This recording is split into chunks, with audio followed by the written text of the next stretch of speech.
On est à la Piska Zain, dans la page 5, ligne 34. C'est sûr que ça réchauffe le truc là? Pas l'impression. Ça va bien, il faut que ça chauffe. Je pense qu'il n'y a pas de vrai là, un peu ça. Je lui ai demandé, mais j'ai froid, mais du craquelin. Je lui ai dit, mets le masgane. Il a mis 24 degrés, ça peut être soit froid, soit chaud en vrai. 24. Ça dépend sur quoi il a mis. Chaud. Non, il a dit chaud, il n'est pas chaud. Ça veut rien dire 23-24. Il y a 24 du chaud, 24 du froid, c'est pas pareil. Mais là, c'est du chaud qui revient. Non, c'est pas un grand là. C'est pas un grand là. L'hiver, quoi. Et là, moi, de là, d'ici, je sens chaud. Il est espagnol aussi. Toi, mais. Bon, j'ai fait la crève avec mon truc là. Donc, on y va. Si tu vois que c'est froid, tu débranches. Bamar Bilazar, Miyam Shehara Vetamikdash, Nin'alu Sharet Tefila. Hein? Pas 5, Piska Zain. Vafalpi Sharet Tefila Nin'alu, Sharet Dima'a Lo Nin'alu. Donc, Rabbi Lazar nous enseigne, depuis que le Beth Amikdash a été détruit, ont été fermées les portes de la prière. Ça veut dire, pas besoin de prier, ça ne sert à rien. C'est marqué dans le fond. Tout est obstrué, ça ne passe pas. Mais bien que les portes de la prière ont été fermées, les portes des larmes n'ont pas été fermées. C'est-à-dire, si tu pries, tu n'es pas exaucé, mais si tu sanglotes, tu es exaucé. Mis à part, si tu pries en minyan.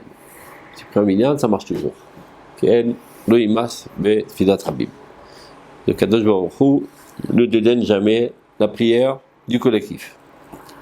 Donc, cela nécessite une explication profonde.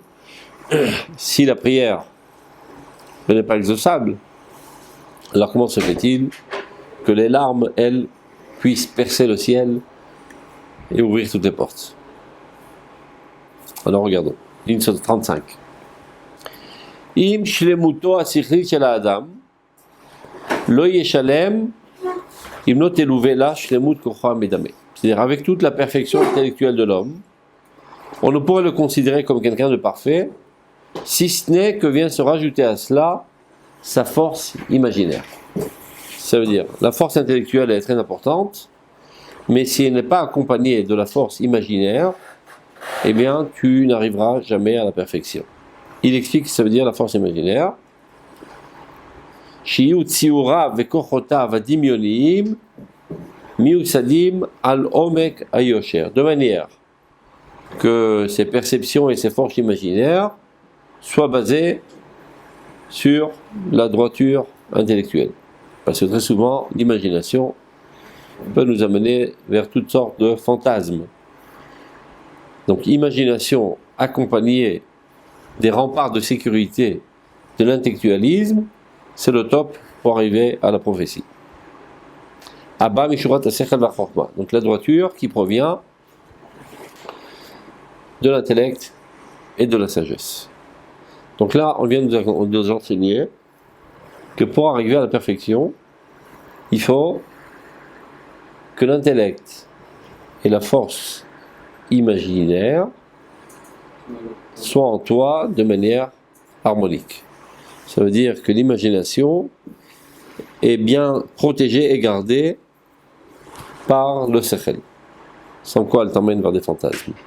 Et sechel tout seul, sans imagination, c'est sec et n'est pas capable de percevoir une influence divine. Donc, on va expliquer ce que cela veut dire.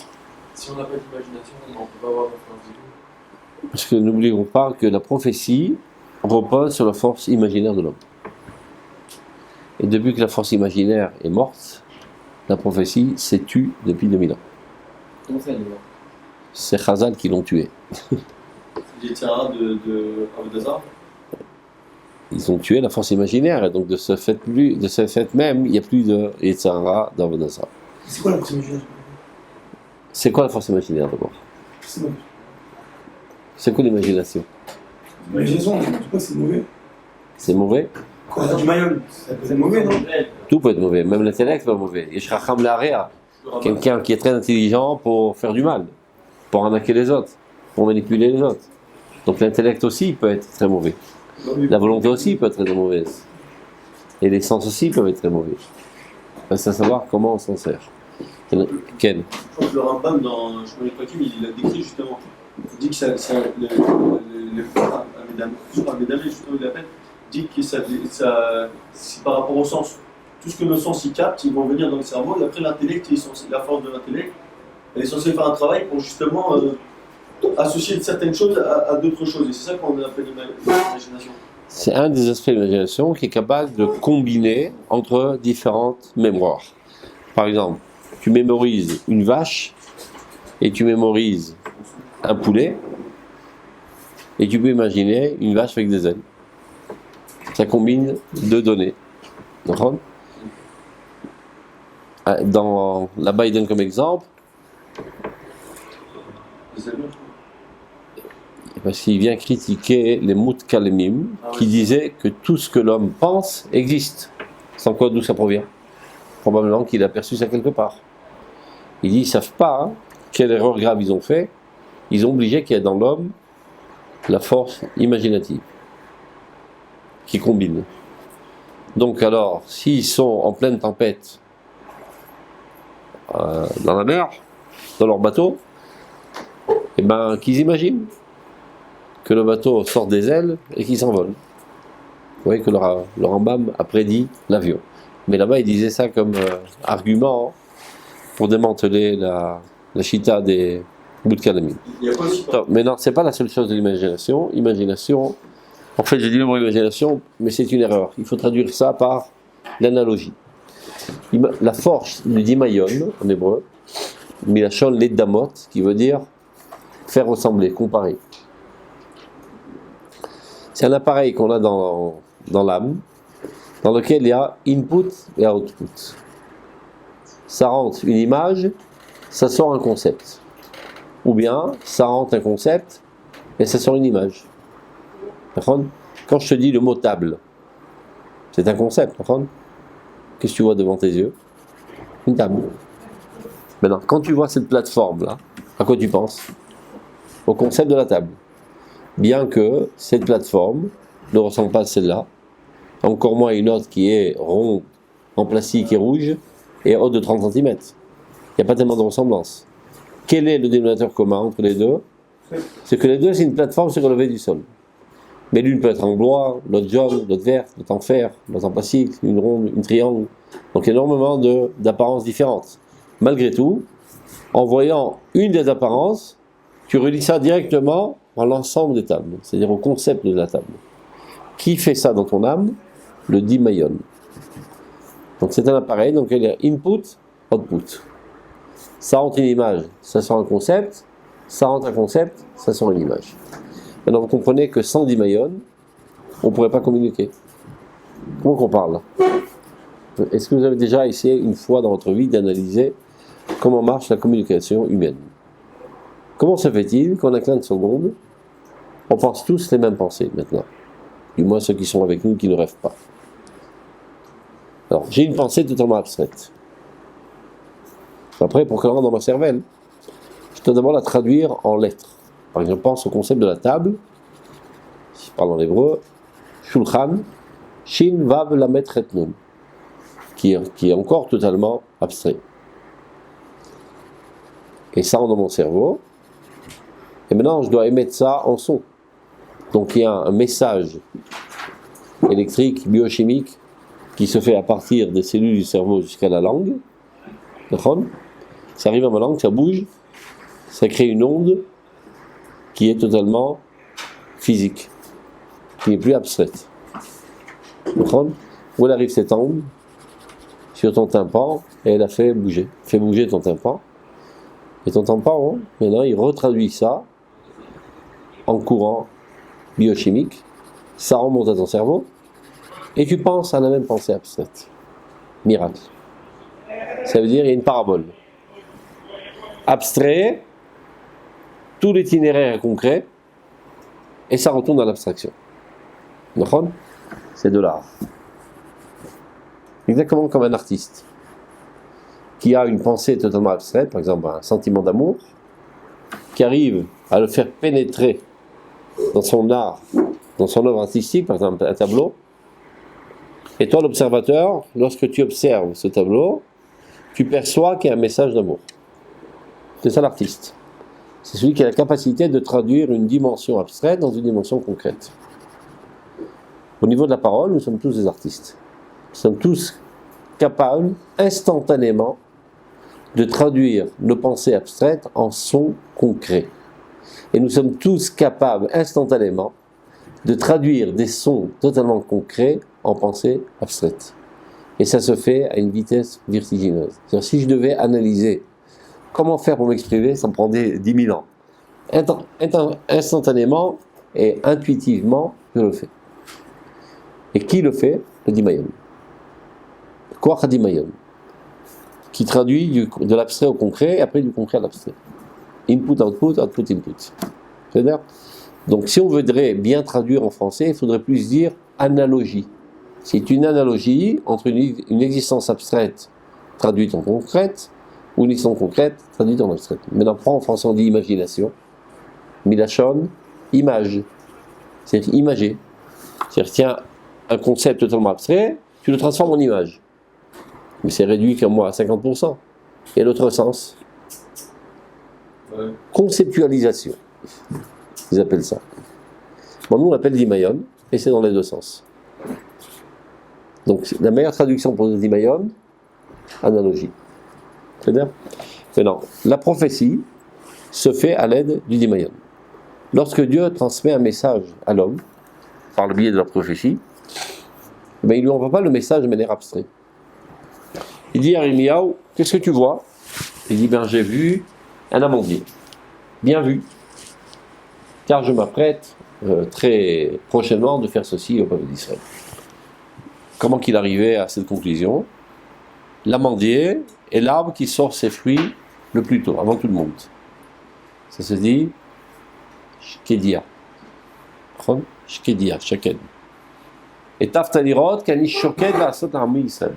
Ani Shoked, ça veut dire nous? J'ai l'intention de faire très rapidement. C'est pas par hasard. Autour de la chaîne comme Shaked. Shaked parce que c'est le fruit qui sort le plus rapidement. Donc c'est pas seulement parce que la ressemblance des racines, il arrivait à la conclusion que Dieu est Shoked.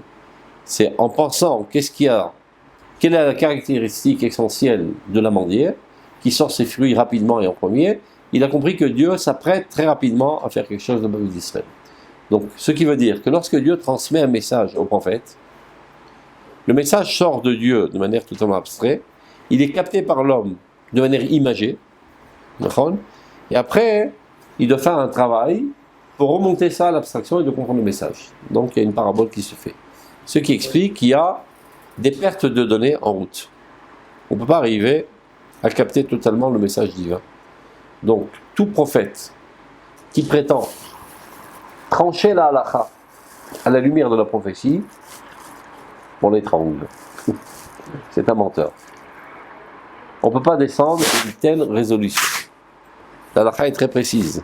Elle est microscopique. C'est-à-dire, il peut percevoir de manière globale l'image que Dieu veut lui transmettre, le message. Alors il part de la fin des temps où le monde sera bien, le monde sera bon, il n'y aura plus de malheur, il n'y a plus de mort, il n'y a plus de maladie.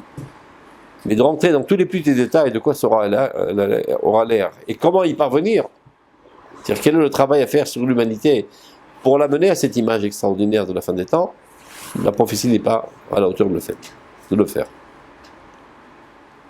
Mis à part la prophétie de Moshe Rabbeinu. On l'appelle prophétie, dit le Rambam, parce qu'on n'a pas notre nom en hébreu. Il n'y a aucun nom, aucun terme qui est capable de qualifier cette aptitude de Moshe Rabbeinu. Car à vrai dire, l'écart qui existe entre Moshe Rabbeinu et tous les prophètes est 1 million de fois plus grand que l'écart qui existe entre un prophète et nous. On appelle ça Ménévoa parce qu'on n'a pas d'autre mot. Mais en fait, c'est bien en delà. Et en quoi c'est différent? C'est si on reprend. Il y a de quoi écrire là? Bref, c'est pas grave. Oui, mais ton micro qui va sauter, arrête. C'est pas grave. Il va pas sauter son micro? Ah, il est tombé déjà? Non, il est là. Il y a assez de jus. Bon, ouais, mais je replie dans le truc. C'est pas grave. Donc on dit Ma'ayan HaChaim, c'est la source de vie, Kadosh Baruch Hu. il envoie un message au prophète. Donc quel appareil?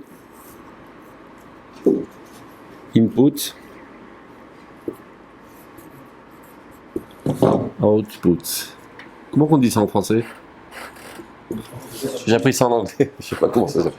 Entrée-sortie, tout simplement? Non. Donc ça arrive ici, image. Image. Concept. Donc il reçoit une image, ça vient abstrait d'habitude, ça se transforme en image, et par le dimayon du prophète, ça se traduit en concept, il a compris de quoi il s'agit. Vaguement. C'est clair? L'image générale. D'accord. Maintenant, le dimayon, il se trouve normalement, avant d'arriver à la prophétie, regardez, ce qu'on a dit tout à l'heure. Il y a l'intellect, je suis pas habitué à écrire en français, moi. Intellect, il y a deux E, deux L. Intellect, c'est comme ça que c'est écrit, et l'essence. Avec un I. Un E? E à la fin, ouais. Essence, S-E-N-S-E. Et là, on a le dimayon. Il se trouve là, entre Sechel et Regesh. Normalement, il se trouve là, chez nous. Chez tous les hommes normaux. Et c'est comme ça qu'on peut traduire une pensée en image et une image en pensée. Par le input à output. Maintenant, si déjà, dans cet appareil qui s'appelle dimayon, il y a un input, on peut décider, au lieu de le mettre là, au-dessus du Sechel. Et alors, il peut capter, pas du Sechel au Regesh, mais de Dieu au Sechel. C'est clair? Et c'est comme ça qu'on a la nouveau. Maintenant, le problème, comme on a dit tout à l'heure, c'est que ça se traduit en image, après ça se retraduit en concept. Donc il y a une perte de données en route. Chez Moshe Rabbeinu, input abstrait, comment on dit abstrait? Abstrait, AIT, d'accord? Le message de Dieu vient abstrait, il rentre ici abstrait, et il sort aussi abstrait. Il n'y a pas d'image du tout. Ouais. Il prend directement le concept divin, sans que ça passe par une image et ça se retraduit en concept. Il faut être comment? Donc il reçoit la donnée telle qu'elle, totale. Le kol betin emanu, PLP al daberbo, rak, C'est le seul qui dit pas quoi marcher. ken, loko la ze, ramash. Je dis pas. Aspeclaria meira. C'est quoi aspeclaria meira? Une vitre totalement transparente. Il y a encore une vitre parce qu'il n'est pas Dieu, donc il est le créé, mais c'est totalement transparent au divin. Alors que les autres, ils disent aspeclaria sheena meira. Ils ont une vitre qui n'est pas totalement transparente. Elle est floue, avec une certaine couleur, donc elle voit la silhouette, mais pas parfait. C'est déjà extraordinaire parce que ça nous décrit les situations extraordinaires de la fin des temps et les messages divins dans toute leur grandeur, etc. Mais d'essayer de comprendre dans la résolution des pixels de la photo, ils ne sont pas à même de le faire. Et s'il prétend, c'est un menteur. Sauf Moshe Rabbeinu, sa névoie, elle tranche la halakha. Et Moshe Rabbeinu, il nous donne la Torah. C'est clair? Donc, laissons-la, on a lâché dit pour ça, pour comprendre quel est le rôle du dimayon. Maintenant, lorsque le dimayon n'est pas en harmonie avec le sechel, alors là, tu vas à la dérive. Tu commences à imaginer toutes sortes de folies, de fantasmes, d'idioties et de saletés, etc. C'est-à-dire que c'est un cheval fou, le dimayon. S'il n'a pas un bon chevalier qui sait le dompter, il t'emmène à la dérive totale. C'est ce qui est arrivé à l'époque du Beth Amikdash. Le dimayon était très très fort et a amené le peuple d'Israël toutes sortes de folies. Avodazara, Gilou Arayot, Damim, etc. Chachamim, ils ont laissé faire les Nevi'im pendant quelques centaines d'années. Ils n'ont pas eu le contrôle. Ils n'ont pas réussi à redresser le peuple d'Israël pendant des centaines d'années de prophéties où ils parlaient avec des messages enthousiasmants et grandioses, etc. Malgré tout, les Juifs sont restés trempés dans l'idolâtrie, le crime et l'inceste. Ils sont venus Chachamim, ils ont dit à partir de maintenant, c'est nous qui prenons le contrôle. On va mettre de côté le dimayon.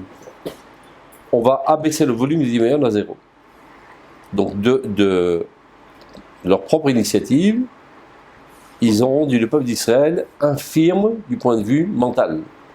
Une des forces de leur personnalité, a été totalement éteinte. Comment ils ont pu faire ça? Arbe Sechel. Le Sechel tue le Dimayon. Quand tu as une grosse dose de Sechel, je vais te donner un exemple tout de suite, ça tue totalement le Dimayon. Le temps de les remettre sur le chemin. Combien de temps? 2000 ans. Maintenant qu'on arrive en Eretz Israël, pour faire renaître la prophétie, on a besoin à nouveau du Dimayon. Donc le Dimayon commence à renaître. Depuis environ une centaine d'années, le Dimayon commence à avoir le pas même sur le Sechel. Les grandes personnalités aujourd'hui, qui sont admirées de tous, ce ne sont pas des gens intelligents, mais des gens qui appartiennent au monde de l'imagination, comme les stars du cinéma, les chanteurs, les footballeurs, tout ce qui a une cervelle d'un micron de millimètre, qui sort, ce sont eux les vedettes. Ça, c'est dans le monde Goï. Dans le peuple d'Israël aussi, a apparu la Chassidoute. Le mouvement de la Chassidoute, qui a mis en évidence une personnalité avec un grand charisme, qui envoûte les troupes, et les gens sont comme ça, bouche bée devant le rabbi. Le rabbi va chanter, et tout le monde s'éclate de rire. Et le rabbi va danser, et tout le monde est en enthousiasme. Qu'est-ce qu'il a dit? Peu importe. C'est un charisme, un enthousiasme fondé sur le Dimayon, qui a ses défauts, sans aucun doute, parce que ça fait des gens pas très intelligents, pas avec un esprit critique, ils ne sont pas capables d'accepter que le rabbi il est mort, donc il est encore vivant, on le fait monter à la Torah, toutes sortes d'idioties de ce genre. Donc ça, c'est les séquelles négatifs de la chassidoute. Mais d'un autre côté, ça commence à faire revivre le Dimayon. 2 secondes. Ça commence à faire revivre le Dimayon, le temps qu'il se remette sur ses pattes, et il ne risque pas de nous faire retomber encore une fois dans la Avodah Zarah, vu qu'on a eu une super dose de Sechel pendant 2000 ans. Mais c'est vrai que dans ses premiers pas, il fait pas mal de dégâts. Regardez ce qui se passe dans le monde aujourd'hui. Il y a un retour de la sagesse. C'est-à-dire, au lieu que les gens prennent leurs décisions fondées sur une analyse intellectuelle, leurs décisions les plus cruciales sont fondées sur un élan imaginaire. Je vous explique. Par exemple, en fonction de quoi quelqu'un achète une bagnole, le design, elle est belle et attrayante. Tu as vérifié combien elle consomme d'essence, combien de fois elle va au garage par mois, m'en fous, elle est belle. Mais non, les publicistes, ça, ils le savent très bien, que la quasi-totalité de l'humanité se sont des nouilles. Donc ils enveloppent le produit de manière attrayante. Car on te vend de la camelote, mais dans un carton attrayant et beau d'une belle couleur, tu achètes. Et plus encore, ils savent très bien que les enfants ont encore plus d'imagination que les adultes. Et que très souvent, les adultes, c'est-à-dire les parents, sont sous la botte de leurs enfants. Parce qu'ils veulent du silence, ils ne veulent pas qu'ils chialent, ils ne veulent pas qu'ils leur prennent la tête. Donc on va au super, et le gosse il dit t'achètes ça, t'en prends, achète-lui qui ne prend pas la tête. Mais pas seulement des produits qui appartiennent. J'ai vu ton 2 minutes. Pas seul, tu vas avoir une crampe, c'est demain, 2 minutes. Non, rappelle pas ta question, on va la traiter. Pas seulement des produits qui appartiennent aux enfants, mais même des produits des adultes. Je sais pas, disons, quelle télévision acheter quand même. Ils ont leur mot à dire, les parents. Alors on met ça bas, au niveau de vue des enfants, dans une couleur attrayante pour les enfants, et l'enfant va saouler ses parents, tu achètes cette télévision, il n'a pas le choix, il achète. Donc ça, c'est des idioties, peu importe.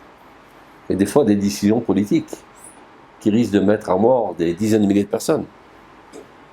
Par exemple, il y a des politiciens israéliens, depuis quelques décennies, qui rêvent, qui sont dans des fantasmes, que nous nous trouvons aujourd'hui dans une ère de paix. On a décidé qu'on est en paix. Tu peux décider, mais le conjoint de l'autre côté, il n'a pas tellement envie de faire la paix. S'il avait l'occasion de t'exterminer avec une bombe atomique, il l'aurait fait depuis bien longtemps. Non, mais on a tellement ras-le-bol de la guerre. Et nous, le peuple d'Israël, nous sommes amoureux de la paix. On a décidé que, fini la guerre, on est en paix. Donc, mais tu vois bien qu'ils sont en train d'assassiner encore, ils font des attentats. Ils appellent ça les victimes de la paix. C'est les extrémistes, ça et là, mais la grosse masse est pour la paix. Donc, fondé sur une approche totalement imaginaire, ça amène à des décisions politiques. par exemple, comme en Européen, on va aider les Palestiniens à édifier leur autonomie nationale. Et nous-mêmes, on va leur donner des armes pour qu'ils mettent de l'ordre dans leur société. Manque de peau, hein. Comme on vit dans un monde imaginaire, les armes, c'est pas pour mettre de l'ordre, ils se retournent contre nous et ils tuent des juifs. Vous comprenez? On peut faire la paix avec le Yarden, de même. Donc on lui donne plein d'eau de l'État d'Israël. On peut faire la paix avec l'Égypte. Pour l'instant, ça barde pas trop, parce qu'ils n'ont pas d'argent pour faire la guerre. Mais à la première occasion où ils seront alimentés par nos ennemis chrétiens avec quelques milliards de dollars, ils se lieront à tout le monde pour les exterminer. Donc une approche imaginaire, elle est catastrophique. D'un autre côté, elle est nécessaire pour faire renaître la névoie. Donc comme tout, ça apparaît au début de manière basse et infantile et idiote, mais ça va en grandissant et ça va se purifier et on en arrivera finalement à la prophétie. Donc pour faire les choses, Dieu fait en sorte qu'il permet au monde général que l'imagination ait le dessus sur l'intellectualisme au détriment de l'intellectualisme. D'accord, je te demande, quel est aujourd'hui le chercheur le plus grand du monde? Tu le connais? Elon Musk. Tu le connais? Personne ne le connaît. C'est normal. Parce qu'on s'en fout. Oui, ça. Parce qu'on s'en fout. À l'époque, Mais quel est le plus grand chanteur du monde, le plus grand acteur du monde? Tout le monde le connaît. Quel est le footballeur le plus idiot et le plus habile sur le terrain? Tout le monde le connaît. D'accord? Et qui est le plus payé? Le footballeur le plus idiot, le plus habile du monde. Maintenant, qui est plus bénéfique pour l'humanité? Le chercheur. Ce pauvre type-là qui est enterré dans ses livres depuis déjà 20 ans et qui reçoit une paye de pauvres malheureux, un beau jour trouvera le médicament pour le cancer et sauvera la vie de millions de personnes. Donc c'est l'homme le plus important de l'humanité, bien plus que tous ces idiots. Mais que peut-on faire? L'imagination là-dessus. l'égoïste, un peu, c'est la société. Évidemment, non, parce qu'elle ne comprend pas aujourd'hui l'importance de l'intellect. Elle pense que l'imagination est plus importante. Est-ce qu'on ne pourrait pas retomber dans la Vodazara? Non. Chachamim ont bien évalué leur coût, et Akadosh Baruch Hu aussi. Il y avait une nécessité momentanément de tuer totalement l'imagination pour bien fonder la vie sur des bases solides intellectuelles. Et c'est comme ça qu'ils ont dit Amidou Talmidei Marbé, associé avec la Torah, énormément, ils ont mis le paquet sur l'intellectualisme. Et même la relation entre le rabbin et l'élève, avec une distance, avec une critique intellectuelle. Et pas fondre dans l'âme du rabbin. Ce qui était à l'époque des prophètes. Le prophète était là, les gens s'évanouissaient devant lui. Parce qu'il était en transe lui-même. Et aussi rentrer en France. Donc d'un côté, c'est très bien parce que c'est une liaison très très forte avec le rabbin, mais d'un autre côté, tu perds tout sens de critique et tu peux te faire manipuler et tu peux pas grandir parce que tu développes pas ton propre intellectualisme. Maintenant, quand le mouvement chassidique a voulu faire renaître cette approche, les mitnagdim ont eu la trouille. Le Gaon de Vilna, en l'occurrence. Il dit, oula, on était déjà dans ce cirque. Et ça a mal tourné, ça a tourné au vinaigre, on est tous tombés dans la Vodazara. Donc il a lutté très fortement contre. Mais c'est Dieu qui a fait naître le mouvement chassidique. Et c'est Dieu qui a fait naître aussi la réaction du Gaon de Vilna pour tenir cet équilibre. C'est-à-dire, d'un côté, il y a une nécessité historique pour faire renaître la névoie, de faire renaître le Himayon, et donc dans le sein de Israël, ça se fera par l'intermédiaire du mouvement chassidique. D'un autre côté, si le mouvement chassidique devient la trame essentielle du peuple d'Israël, on va tous tomber dans la débandade totale, c'est-à-dire on va perdre toutes les sens de l'halakha, etc.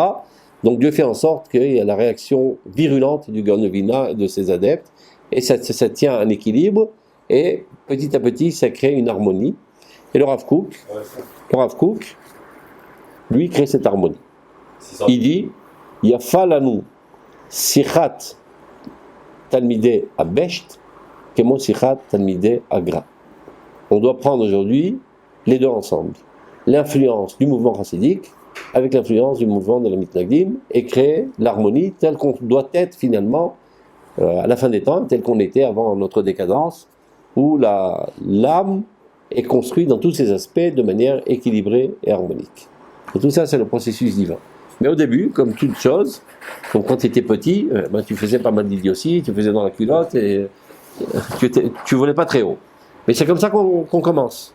Donc même ce processus historique qui est nécessaire, il commence au début par on balbutie, on fait des idioties, il y a des dérapages, etc. Mais petit à petit, Akadosh Baruch Hu, par ses envoyés, qui sont les Chachamim,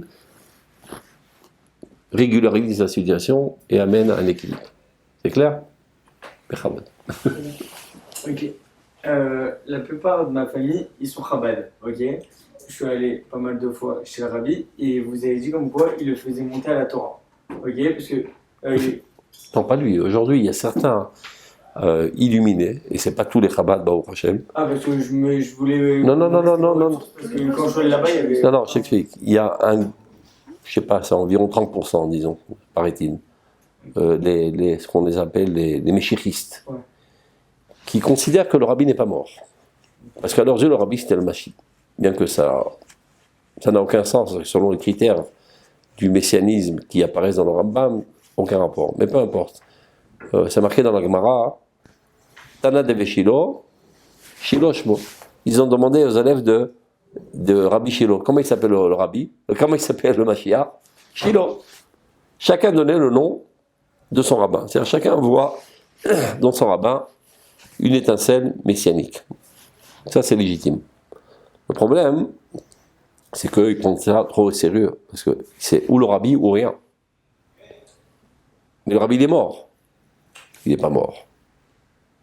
On connaît l'histoire. Il y en a qui ont dit la même chose sur Jésus. Il n'est pas mort. Ils sont venus chercher sa tombe, il n'est pas là, l'ascension, il est retourné, etc. Stop, il n'est pas mort. Donc s'il n'est pas mort, on peut lui parler. Et il y en a même, tous les Shabbats, ils font monter à la Torah. Il y a Amon, Arav, Menachem, Shnertz, etc. Silence total, on se lève, parce qu'il passe entre nous. On attend les brachot, on dit Baruch Hu, Baruch Shemo, Amen. On entend dans l'imagination, évidemment. Et après, on attend qu'il aille se rasseoir, et tout le monde se rassoit. Donc, ils vivent dans des fantasmes totaux. Mais non. Mais non, tout ça provient d'Ichlal, de l'ambiance du mouvement chassidique, qui met en évidence une personnalité sainte, pour la plupart des cas, ça n'a pas toujours été le cas, et ça n'a pas toujours été le cas que c'était des Talmidei Chachamim, qu'on sait très bien, mais très souvent, c'était des grands Talmidei Chachamim, les premiers du moins, comme le Baal Shem Tov et le Baal Hatanya, etc. Le Baal Hatanya, c'était un Talmid Chacham Atzum, quelqu'un Shulchan Aruch qu'on ne peut pas contourner aujourd'hui, quand on vient trancher la halakha, on prend toujours son opinion aussi. Vous avez dit, je coûte 30%, ok, alors je suis d'accord. C'est ce qui existe aujourd'hui dans le monde du Chabad. Les skenim, les véritables Talmidei Chachamim de Chabad, sont totalement contre ce mouvement méchiriste. Okay. Mais non, il n'y a pas que chez eux, hein. Des fouilles, Braslav, c'est pas mieux. Hein. C'est-à-dire, le fait même qu'il y a une centralisation sur une personnalité avec un charisme, et on développe envers lui une approche d'élimination totale de notre personnalité, et d'être intégré, absorbé dans sa personnalité, c'est ça l'erreur. Tous les Chabad sont méchéristes. Hein, Pas tous. Si, tous. Non, il y en a des normaux. Tous les Chabad sont méchéristes. Plus ou moins. Il y en a qui, à vrai dire, Les méchéristes, c'est ceux qui sortent le drapeau, qui mettent la kippa, voilà, c'est ça. À vrai dire, c'est une marloquette. Il y en a qui disent comme toi, qu'en fait ils sont tous méchéristes, mais il y en a qui, par tact, ne le montrent pas. Et d'autres qui disent, oh, je m'en marloquette. Mais tout. Peu importe. Ok, moi juste, genre, il y a quelqu'un qui m'a dit comme quoi chaque personne disait comme quoi, chaque personne, je parle par exemple les Breslev, les vrais Breslev, les vrais Chabad, etc. Tout le monde pense que leur Rabbi c'est le Mashiach. C'est-à-dire qu'il y a par exemple, il y a des gens que j'ai déjà rencontrés, des Breslev, qui m'ont dit comme quoi Rabbi Nachman c'était le Mashiach. C'est ce qu'il a dit. Ouais, mais tous ils disent ça, tous. C'est ce qu'il a dit. Nous on ne dit pas que le Rav Kook est le Mashiach. Mais non, mais Rav Kook lui-même il dit comme quoi c'est l'état. Le Rav Kook, une fois, il a organisé un événement. Et alors il a demandé d'inviter plein de personnes, etc. Et un des élèves dit, ah regarde, mais celui-là il n'est pas de notre clan. Alta soli koukistim. Ne me faites pas des koukistes. C'est-à-dire ne tombons pas dans cet abîme. On a ouvert avec l'Israël. personne de tous les élèves du Rav Kook ne considère le Rav Kook comme le Messie, Chas v'Shalom. C'est un très grand Talmid Chacham qui nous dirige et nous illumine comment composer avec la Renaissance nationale. C'est son rôle, Dieu l'a envoyé dans ce monde pour nous éclairer comment aller main dans la main avec le sionisme et purifier le sionisme et l'amener à son objectif qui est la Géoula. Mais jamais ni lui, ni son fils, ni ses élèves, ni ses arrière-élèves et ses petits-petits-fils élèves n'ont jamais dit une telle ânerie de dire que le Rav Kook était le Messie ou bien un prophète ou un truc comme ça. Talmid Chacham Gadol Meod. C'est normal, puisque Rav Kook, de ce que j'ai entendu, Rav Kook a dit comme quoi c'était lui-même l'étincelle de Rabbi Nachman. Donc les gens, ils vont dire... Ça, c'est des histoires qui se racontent, je suppose, dans les cours de Rabbi Nachman. Et il y a d'autres, peut-être, de Lobavitch qui diront la même chose, et de Satmer, j'imagine que non, parce que c'est pas exactement sa tasse de thé. Il y a un autre qui m'a dit, c'est le Gilgul du Ramchal. Nous, on ne rentre pas dans ces considérations, qui est l'étincelle de qui. Ce qui nous intéresse, c'est la Torah. On s'en fout pas mal, Gilgul de quoi, Gilgul de qui. Ce qui nous intéresse, c'est la Torah. Le Rav Kook nous éclaire comment étudier la Torah dans cette génération et comment comprendre les mouvements historiques de cette génération, comment comprendre l'hérésie de cette génération. Est-ce que c'est une faiblesse ou bien un trop-plein de grandeur qui ne sait s'exprimer dans la halakha, et donc, en conséquence, comment appréhender ce mouvement et comment le guérir de l'hérésie. Ce sont on va dire, les grandes lignes essentielles de la Torah du Rav Kook. Et on est d'accord quand même que, par exemple, quelqu'un qui choisit son courant, que ce soit Chabad, que ce soit Breslev, que ce soit Detchelom, que ce soit n'importe quoi, c'est là où la personne, elle se sent le mieux pour avancer dans la Torah. Parfait. C'est-à-dire que la personne et c'est comme ça que ça doit être. Voilà. Donc c'est-à-dire quelqu'un qui est chez les Chabad, on ne peut pas dire, ouais, ils sont dans... enfin, je ne dis pas que vous avez dit ça, mais qui sont dans le faux, etc. Personne n'est dans le faux. Personne n'est dans le faux. Que les méchants trucs... Regarde. Si déjà on a parlé de ça, ce n'est pas notre sujet, mais ça vaut le coup d'élucider une bonne fois pour toutes. Il faut savoir que ce n'est pas la Chassidoute qui a inventé ce concept qui a un Talmid Chacham qu'on doit admirer et s'approcher et être dans sa proximité. C'est marqué dans la Torah. Et Hashem Elohecha Tira. Chaque fois qu'il y a un et, il y a une dracha. Kaved et Avicha, tu respecteras ton père, mais il y a marqué et. D'Israzal, à quoi il sert ce et? Les rabot, Achagadol. Ça vient inclure et rajouter le grand frère. C'est-à-dire, donc, c'est marqué dans la Gemara Kiddushin. Rabbi Shimshon Amtsoni, il a fait une dracha sur tous les hitim de la Torah. Chaque fois qu'il y a un et, il a trouvé qu'est-ce que ça vient rajouter. Il est arrivé à ce pasouk. Une fois, il a réussi. 2 secondes. Tous les hitim, il les a, ou darashotam. Il est arrivé à ce pasouk, et Hashem Elohecha Tira. C'est-à-dire, tu craindras ton Dieu. Mais il est marqué et. Là, il a eu la trouille. Les rabot mi. Je vais inclure autre chose que Dieu avec Dieu, Avodazara. Tu sais ce qu'il a fait? Il a pris son livre, il a tout déchiré, il l'a jeté. De peur qu'on en arrive à penser qu'on puisse inclure un homme avec Dieu. Haché Rabbi Akiva, Vedarash, et les rabot Talmidei Chachamim. Et, ça vient inclure Talmidei Chachamim. Tu dois avoir une crainte de Talmidei Chachamim comme Dieu. Bien qu'il va, il a les épaules larges, il peut se permettre de prendre cette responsabilité. Maintenant, de quoi a eu la trouille Rabbi Shimshon Amtsoni? Eh bien exactement du mouvement chassidique. Que les gens en arrivent à adorer un homme. Comme adorer Dieu. Hein? Prendre cet homme-là pour le jeu? Le déguiser. Personne ne le prend pour le jeu. Personne. Mais il développe une approche de fonde dans sa personnalité. J'explique ce que ça veut dire. Hein? Rabbi Shimshon comment? Amtsoni. Maseret Kiddushin. Qu'est-ce que ça veut dire? La Chassidoute dit la chose suivante.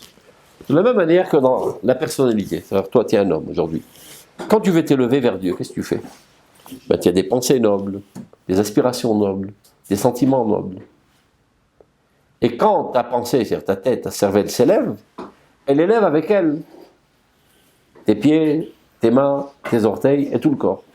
Le corps, lui, il ne sait pas penser, il ne peut pas s'élever tout seul. La cervelle s'élève, elle élève avec elle toute la personnalité dans tous ses aspects, même les aspects corporels. Le chassid, il dit, moi je suis trop petit pour me lever tout seul vers Dieu. Je vais m'agripper au rabbi, et comme le rabbi est quelqu'un de très saint, de très haut, Quand lui se lève, je me lèverai avec lui. Donc je m'annule totalement, je m'intègre totalement dans la personnalité du rabbi. Donc moi je suis l'oreille du rabbi, je suis l'orteil du rabbi, je suis l'estomac du rabbi. Le rabbi c'est le cerveau de la communauté, et son cerveau est empli sans aucun doute de pensées nobles et saintes et pures, etc. Plus il s'élève, et comme on est agrippé à lui, on est fondu dans sa personnalité, on s'élève avec lui. Mais non, le problème, le Rav Kook, il en parle dans Oroth Israël. Quel est le problème dans cette approche? C'est qu'il n'y a aucun homme dans ce monde qui n'a pas de défaut. En tzadik ba'aretz asher yisrato velo yecheta, dit Shlomo HaMelech. Tout homme a des défauts. Au niveau des vertus, au niveau du comportement, au niveau des pensées, chacun de nous avons des défauts. Même les gens les plus saints ont leurs défauts. Mais non, cet homme qui est saint, il sait gérer sa monture. C'est-à-dire même ses défauts, il s'en sert pour servir Dieu. Et en plus, ses défauts sont minimes, relativement à la majorité de ses qualités. Disons, il a 99% de qualité et 1% de défauts. Donc c'est batel b'shishim. C'est annulé. Et même, pas seulement c'est annulé, même les défauts, il s'en sert pour le bien. Par exemple, disons qu'il est né avec une tendance de fainéantise. Et toute sa vie, il essaye de travailler sur ces tendances, il n'arrive pas. Il a une certaine faiblesse de fainéantise. Il la laisse de côté. Et il s'en sert quand il a envie de faire une arvéra. Il est au lit, sous la couverture, tout d'un coup, il a une pensée idiote de faire une arvéra. Ouh, j'ai pas la force, c'est trop compliqué. C'est-à-dire, il déclenche la faiblesse de la fainéantise pour ne pas fauter. C'est clair? Et ainsi de suite dans tous les défauts qu'il pourrait avoir, ou l'orvdo bechol evavchem, be'etzerato be'etzera. Il sait comment gérer sa monture à bon, c'est que même ses faiblesses, il s'en sert pour le service divin. Donc lui, il n'a aucun problème. Le rabbi, ou le tamid racham, ou le tzadik, peu importe comment on l'appelle. Maintenant, l'élève qui est à sa proximité, qui a tendance à se fondre totalement dans la personnalité du rabbin, donc automatiquement, sans s'en rendre compte, à imiter le rabbin. Dans tout, il imite. Dans les mouvements de ses mains, dans la manière de parler, dans la manière de mettre son chapeau, dans la manière de prononcer, sans s'en rendre compte. Des fois, c'est de manière volontaire, des fois, c'est de manière inconsciente, subconsciente. De manière générale, toute personne que tu admires, tu as tendance à imiter. Vous voyez un petit enfant qui revient de l'école, la ganénette. Alors, il répète l'histoire que la ganénette lui a racontée, il me la répétera avec la même mimique. Parce qu'il adore la ganénette, et alors il admire la ganénette, donc il imite. De même, lorsque tu admires quelqu'un, il y a des gens, je ne sais pas, qui admirent un acteur ou un footballeur, même quand sur le terrain, il fera le même mouvement sans se rendre compte. Il y a une tendance à admirer qui amène à imiter. Donc si tu développes une telle approche envers le rabbi, sans aucun doute que tu l'imiteras dans tous ses comportements. Tu l'imiteras aussi dans ses défauts. Et dans le problème, c'est que lui, il a 99% de positif et peut-être 1% de négatif, et même ce négatif, il sait s'en servir à bon escient. Mais toi, quand tu débutes dans tes premiers pas, tu as 90% de négatif et peut-être 1% de positif. Et en plus, tu viens de te rajouter le négatif que tu as pris du rabbi. Tu vas totalement t'écrouler. Donc, dit le Rav. L'approche doit être la suivante. Et c'est pour ça que Rabbi Shimshon Amsoni a eu la trouille à effacer tous ces drachotes. Évidemment qu'il faut aimer les Talmidei Chachamim, et craindre les Talmidei Chachamim, et même admirer les Talmidei Chachamim pour avoir envie d'être comme eux. Mais, distance, critique. Surtout pas, vekut, limite, avayatit. C'est comme ça que l'Arvouk appelle ça. Une proximité intérieure, existentielle. C'est-à-dire, j'annule totalement mon existence dans l'existence du Rav. Là, moi je suis moi, lui il est lui, il se trouve 1 milliard de kilomètres plus haut que moi, je l'admire, j'apprends de lui, je le crains et je l'aime. Mais lui c'est lui, et moi c'est moi, on est deux personnes. Et pas automatiquement tout ce qu'il fait, je dois faire. Le Rambam aussi, il en parle dans Shmoneh Prakim. Il y a des idiots qui ont vu des rabbins se comporter d'une certaine manière. Par exemple, un extrémisme d'abstinence. Si le rabbin fait comme ça, ben moi aussi je vais faire comme ça. Mamashlo, dit le Rambam. Lui, il fait ça comme remède, comme thérapie. connaissez la thérapie du Rambam. Tu es malade dans une certaine extrémité, va dans l'autre extrémité. Ça veut dire, si tu es radin, sois dépensier. Si tu es dépensier, sois radin pour t'équilibrer au juste milieu et d'être généreux. Car les deux extrêmes sont impurs, le centre et la pureté. Donc il se peut que ce rabbin, il est né avec un défaut inné. Par exemple, c'est un glouton, il adore bouffer. Ça arrive. Il y a des gosses qui adorent bouffer, donc ils s'en foutent de la bouffe. Sachant qu'il a cette tendance, il jeûne tout le temps. Pour casser cette tendance. Maintenant, jeûner, c'est une avera. Tu n'as pas le droit de porter préjudice à ton corps. Comme remède, c'est permis. On dit, si lui, il fait ça, alors moi aussi, je dois le faire. Mais non, toi, tu n'as pas cette maladie. C'est comme si qu'un idiot dirait, regarde, lui qui est malade, il prend des médicaments, il est devenu en bonne santé. Alors moi qui suis en bonne santé, si je prends des médicaments, je vais être en super bonne santé. Eh ben non, tu vas crever, tu vas arriver au cimetière. Parce que toi, tu n'as pas cette maladie dans ton corps. Donc de même qu'il y a des maladies corporelles, et des maladies mentales, psychiques, de comportement et de vertu, etc. Donc jamais imiter. Jamais s'identifier totalement. Jamais être absorbé dans aucun être humain. Ashrem Israël advekim bekneset Israël, il dit. Envers qui? Envers quel rabbi tu peux t'annuler totalement? Knesset Israël. L'âme éternelle du peuple d'Israël. À propos de qui Dieu témoigne, Kulach yafa rayati umum en bach. Tu es toute belle, ma bien-aimée, et il n'y a aucun défaut en toi. L'âme du peuple d'Israël, c'est la Shrina.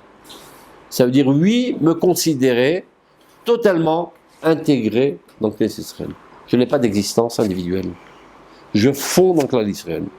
Je vis de Klal Israël et je vis pour Klal Israël et je n'ai rien d'autre dans ma vie. C'est le seul objet envers lequel tu peux t'annuler. Tout être humain, distance. C'est ce que n'a pas fait la Chassidoute. Maintenant, on a expliqué pourquoi Dieu a permis à la Chassidoute de naître pour faire renaître le Dimayam. Donc il dit le Rav Kook, il y a un fondement très important, chez Tzrichim la Kimo, que nous devons relever. Ça veut dire éplucher les écorces. Ça veut dire l'approche, la Hirat Shamayim, la Tfila, l'enthousiasme, l'admiration du Rabbi, l'amour du Rabbi, la crainte du Rabbi, c'est très bien. Il faut juste enlever une petite épluchure. L'annulation de ta personnalité dans le Rabbi. Ça, il faut l'enlever totalement, c'est totalement négatif. Mais non, tu dis ça à un chassid, il te tire à bout portant. Parce que c'est exactement le fond de sa Avodat Hashem. Arabi. Il n'y a que ça dans sa vie. Je me rappelle qu'on était en France. Moi, j'ai commencé ma vie avec Rabat, en Tunisie. Le chaliard du Rabbi de Lubavitch, qui s'appelait le Rav Pinson, qui était un très très grand sadique. Mais lui, jamais nous a brûlé le crâne avec le Rabbi de Lubavitch. Jamais. Il nous enseignait Rashi, il nous racontait des histoires très, très sympas, la Gemara et des Shirim, mais jamais il nous a brûlé le crâne avec le Rabbi. Je débarque en France à l'âge de, je ne sais pas quel âge j'avais, 12 ans. Je rencontre des Chabad, donc naturellement je vais vers eux parce que j'avais une tendance Chabad. Alors le Rabbi il a dit il est interdit de manger la viande avec le lait. Le Rabbi il a dit interdit d'allumer le feu. Donc, le Rabbi il a dit, c'est marqué dans la Torah, c'est pas le Rabbi qui l'a dit. Il n'y a plus rien, il n'y a que le Rabbi dans ce monde. On ne vit que par le Rabbi, on ne jure que par le Rabbi, on rêve du Rabbi, on est dans le vent du Rabbi. Il n'y a que ça dans notre vie. Ça, c'est une approche négative. Admire le Rabbi, sans aucun doute, c'était quelqu'un de Kadosh, qui a fait tchouva à des dizaines de milliers de personnes dans ce monde, et qui a renforcé le judaïsme dans le monde entier, jusqu'à aujourd'hui. Regardez combien son influence était grande. Il est mort depuis, je ne sais pas combien, plus de 20 ans. Plus de 20 ans, il est mort, le Rabbi. Les mandamars, parce qu'il y en a qui disent qu'il n'est pas mort. Mais les gens normaux prétendent qu'il est mort. Et malgré tout, son influence est très très grande jusqu'à aujourd'hui. Ça prouve la grandeur de sa sainteté, de sa pureté, de son amour inconditionnel du peuple d'Israël. Et son dévouement qui a réussi à électrifier aussi des milliers et des dizaines de milliers de shlichim qui vivent parfois dans des conditions très très précaires. J'ai bien envie de te voir, toi, aller vivre là-bas en Inde, pour que quand il y a des juifs qui arrivent, ils aient du kasher et une ambiance de Shabbat. J'ai envie de te voir. Aucune chance. Moi, je vous signe, aucun mouvement n'arrive à la cheville du dévouement des chassid Chabad. Bémet. Un dévouement inconditionnel envers le peuple d'Israël. C'est sympa d'enseigner la Torah, Mahon Meir.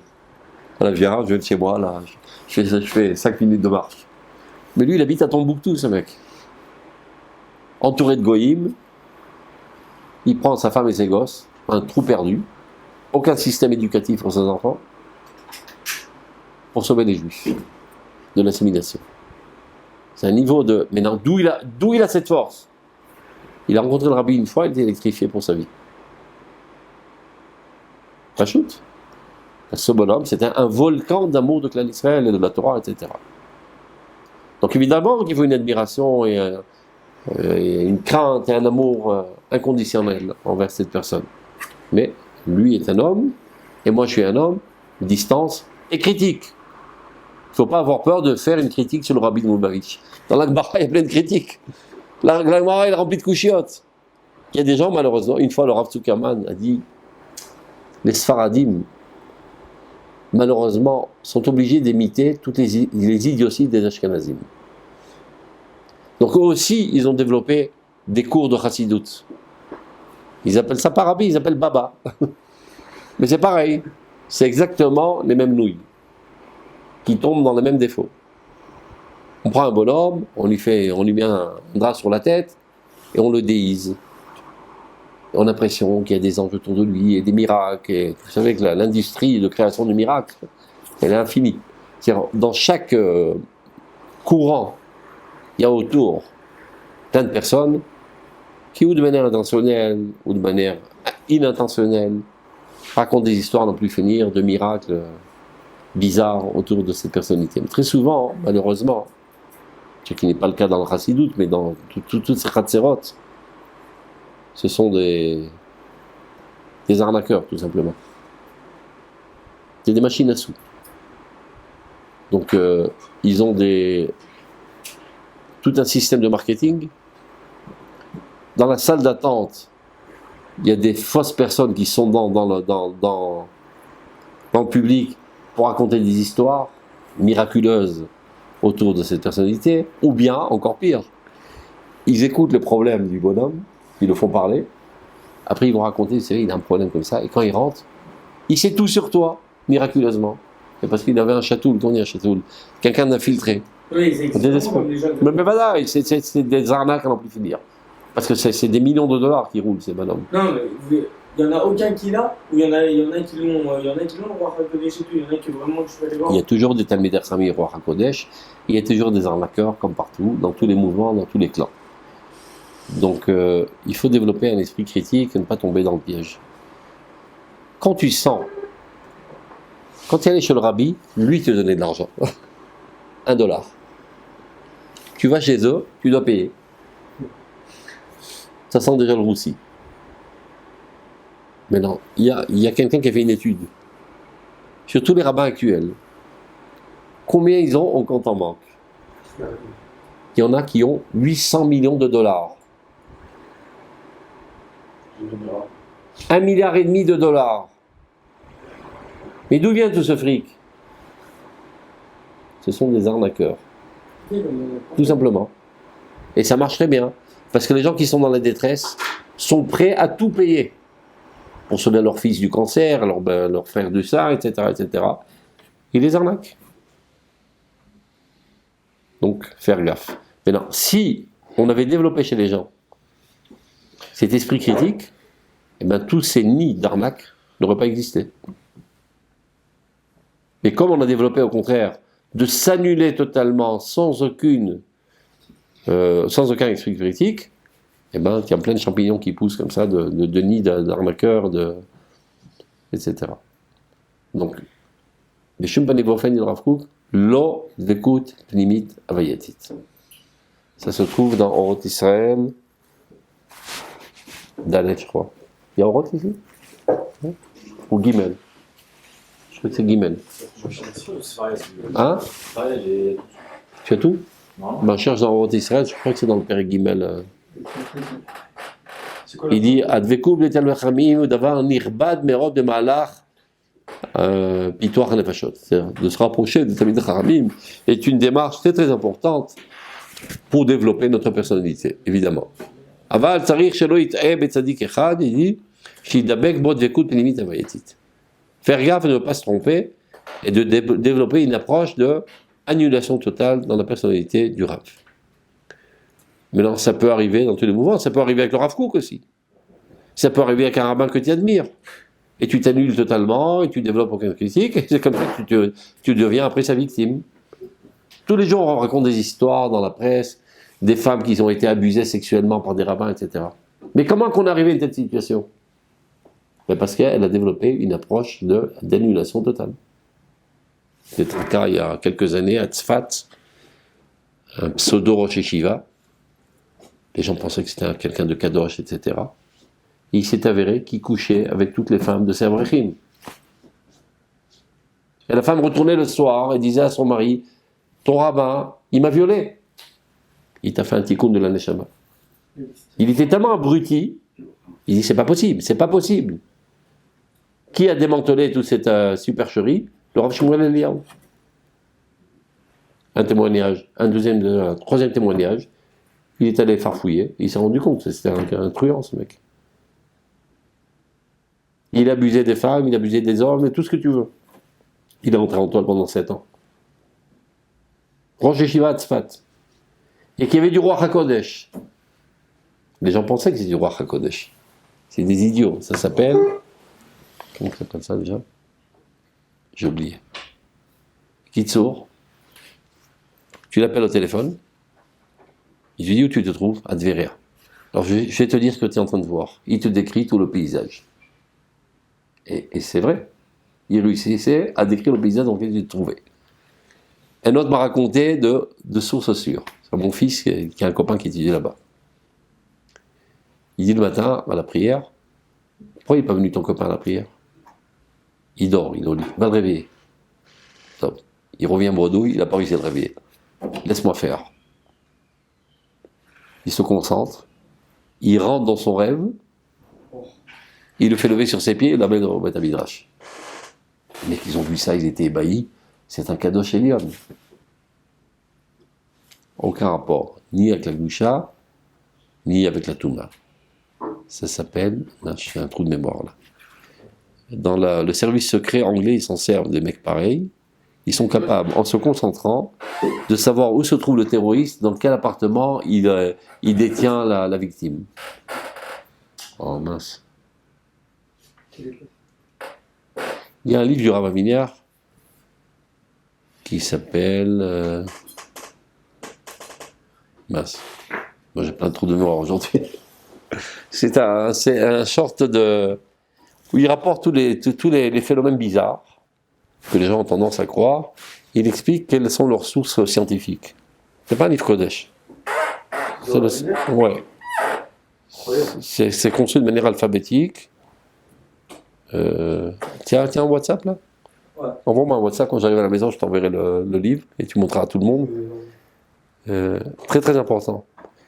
Ou bien des gens, je sais pas, qui racontent qu'ils sont rentrés dans le coma, ils ont vu un tunnel, au fond du tunnel une lumière qui les absorbait, donc ils ont vu Dieu, etc., etc.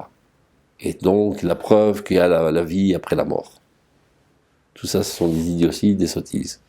Il explique que c'est un phénomène qui arrive dans certaines situations où il y a des liquides chimiques dans le cerveau quand il est dans un état de truc, et ça n'a aucun rapport ni avec la sainteté, ni avec la pureté.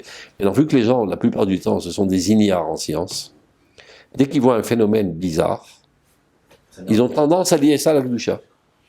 Mais non, à mon humble avis, ce Rosh Yeshiva lui-même a été victime de son ignorance. Il s'est rendu compte qu'il avait ses capacités. Et comme c'est un nul qui a passé dans la yeshiva tichonite, c'est pas qu'il y avait quelqu'un qui a étudié les sciences, il s'est pris au sérieux, il a cru que lui-même avait le droit à Kodesh. Il est devenu victime lui-même de cela. C'est comme ça qu'un Imelamed al-Srout. Et les gens ont commencé à y croire sérieusement, donc ils ont développé une approche, ils le considéraient comme un prophète. Il a même réussi, je ne vais pas dire le nom, à convaincre un très très grand ami Chacham. Et je me rappelle dans le film, comment on s'appelle ça, le film de de marketing de la yeshiva, je sais pas comment on appelle ça. Comment on appelle ça? Film de pub. Ce grand Tamid Racham, il dit c'est quelqu'un, Bal Ruach HaKodesh, comptez sur lui, c'est un grand saint, un grand pur, etc. Finalement, il s'est avéré que c'était un salaud de première, avec des déviations sexuelles, etc. Mais non, il obligeait tout le monde à rentrer dans une ambiance de mysticisme, de faire des mikvaot tous les matins, et de prier honnête. Et lui, il venait prier avec eux le matin honnête, et toute la journée, il disparaissait. Il se disait, ouais, parce qu'il étudie la Kabbale toute la journée, donc il doit s'isoler, etc. Mais toute la journée, il est en train de faire de l'adultère, ce salopard. Avec les femmes de ces Avrichim. Il aura détruit la vie totalement, ces femmes. Il va savoir combien de leurs enfants sont mamzerim aujourd'hui. Mais ces femmes, ils acceptaient. Parce que c'était des nouilles. Parce que aussi au début, ils allaient prendre conseil chez lui pour des raisons, je sais pas, de shlom bayit. Pour faire l'amour avec eux, c'est des idiots. Nachon. C'est exactement le mot. Mais non, même après, quand elles avaient une prise de conscience qu'elles ont été abusées, quand elles venaient raconter à leur mari, ils disaient c'est pas possible. Le mari, il a encore plus remords. Nachon. Donc vous comprenez le danger de s'annuler totalement? Parce que le bonhomme, quand il voit que les gens s'annulent devant lui, il commence à les manipuler. Et abuser d'eux avec du fric, sexuellement et tout ce que tient en vous. Il faut savoir qu'il y a c'est important de le dire pour vous préserver, parce que sachez que tout le monde peut tomber dans ces pièges. Ça pousse comme des champignons aujourd'hui, les sectes. Il y a des dizaines, si ce n'est des centaines de sectes en Eretz Israël, autour de pseudo-rabbins comme ça.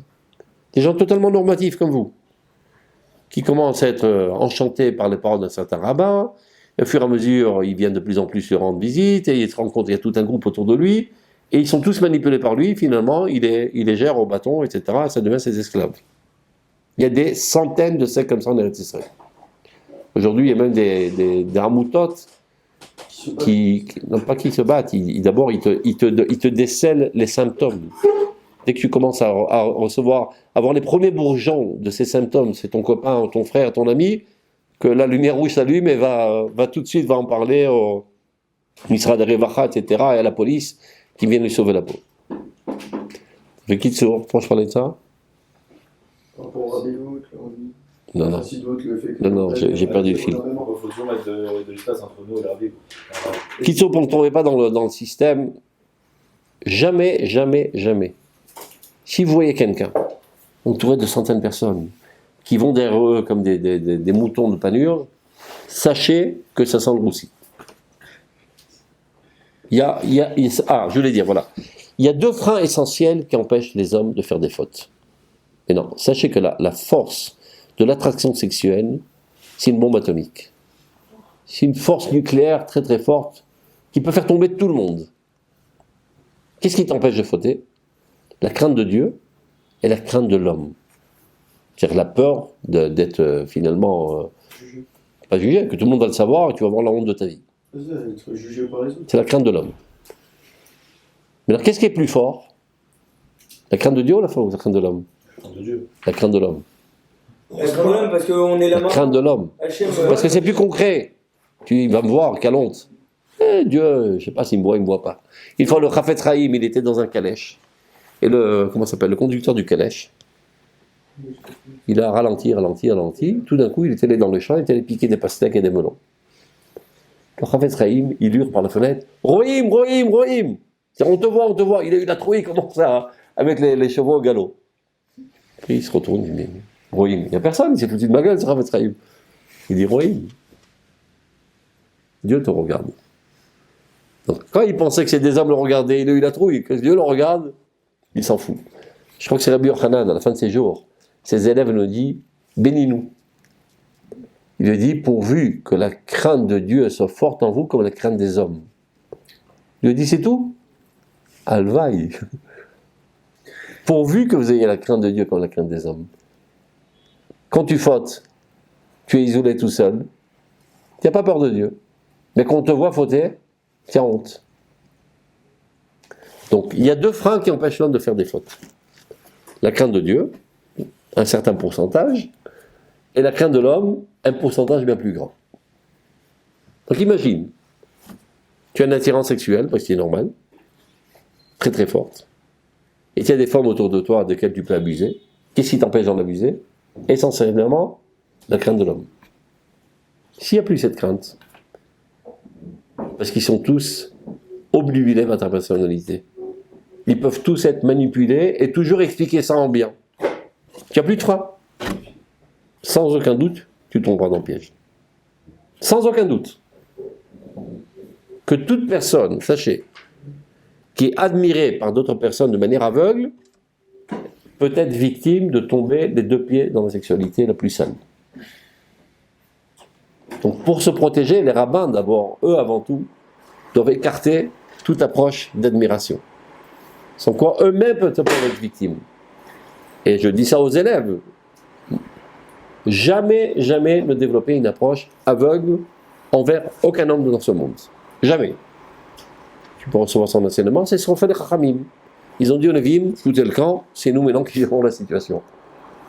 Amidou Tamidei Chachamim, associé avec la Torah, mais un enseignement clair, froid, sans enthousiasme, intellectuel, il n'y a pas de danger. Akadosh Baruch Hu a fait en sorte que la chassidoute est née, et la mitagdoute qui vient contrecarrer pour garder cet équilibre. Et c'est comme ça qu'on doit vivre aujourd'hui. Donc, on a un petit peu dévié, mais c'était très important.